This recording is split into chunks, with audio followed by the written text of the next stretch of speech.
To become an orthopedic surgeon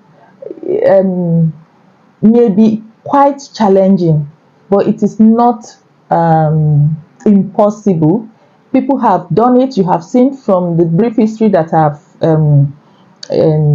reeled out that people have done it, and you too can do it. But there are a number of challenges that may be attached to being an orthopedic surgeon. One of them will be the years of training, long years of training. But of course, when with appropriate planning, one can be able to accommodate these long years of training.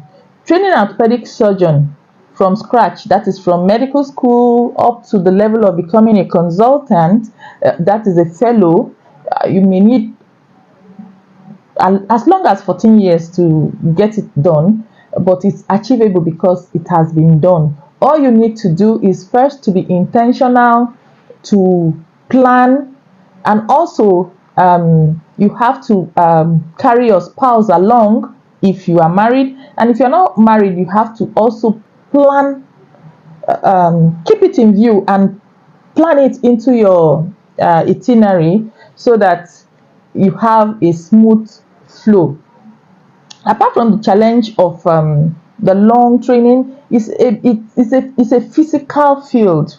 Orthopedic is a bit physical, so you find that sometimes people may say, okay, because you are a female, you might not be able to carry out some of the physical activities in orthopedic. It may have been so in the past, but I have good news for you.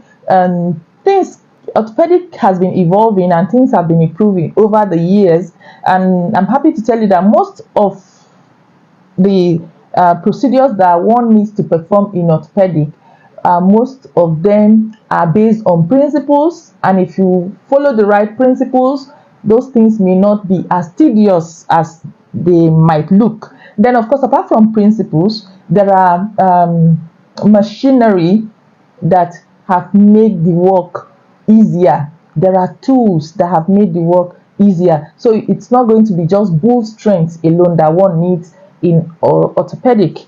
Then, of course, you will agree with me that surgery in general is looked upon as a male dominated field, and orthopedic is even more so,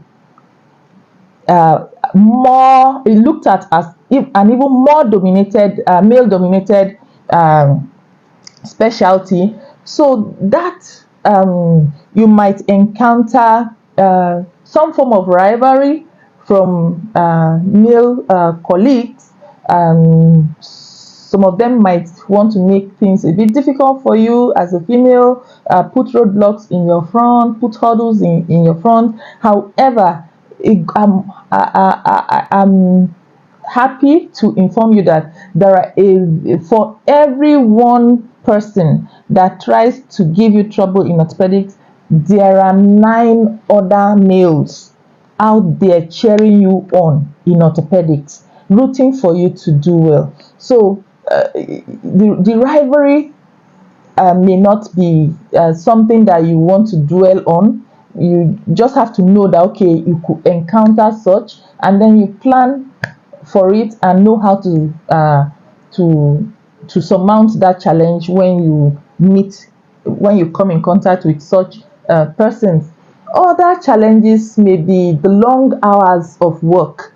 Now, because of the kind of the musculoskeletal problems that we have to deal with, and the need to give excellent results to our patients, there may be need to spend longer hours at work than other people.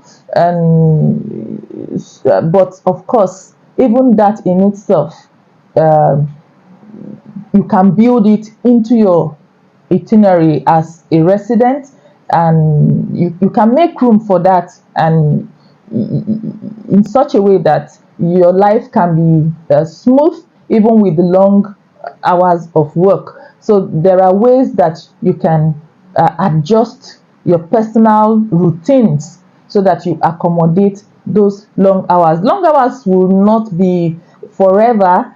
As you go ahead, things may get better with improved work conditions, but I think the long hours can be taken care of.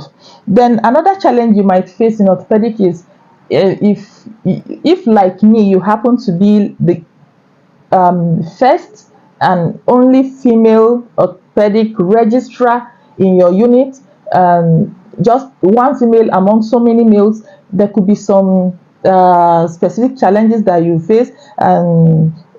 With respect to your exam preparation for exam, you might not, at the initial stage, for me, I didn't know a lot of things. I didn't know how to integrate into the mail system and study with them, and it set me back a bit, you understand, because I was doing a lot of my reading alone, just going through or navigating most of the gray areas alone, and it set me back a lot. I had to suffer some failures before I understood how to navigate. But you shouldn't suffer that. Some of us have suffered those things, so you don't have to suffer them, because we'll be able to guide you through. Then, of course, being alone also in a male dominated unit means there might be no adequate provision for your comfort. You might not have a call room at the beginning. You might not have a place to rest at the beginning, because you were not factored into the plan. So, for instance, when I was a junior registrar, there were I think there were a few times that I had to sleep in my car during periods when I was on call, because the call room that was meant for me to use, there were a few other colleagues who were also on call at about the same time, and they also needed to use that call room, and I didn't feel comfortable at that point to sleep in the same room with those people. So I decided to sleep in my car. I think I did that for about 3 times or so, and then I think there were 1 or 2 times that I had to sleep in the nurse's room, to avoid such a difficult situation such as that.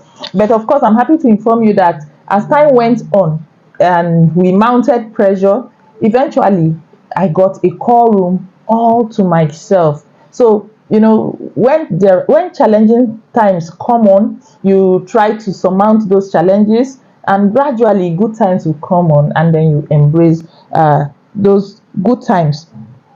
So there are a number of challenges that would definitely accompany becoming an orthopedic surgeon, but I tell you that most of those challenges are surmountable. Then, of course, last but not the least, in most of the centers, you find that you'll be alone. Maybe going forward, it won't be so anymore, because more females are coming into the field of orthopedic.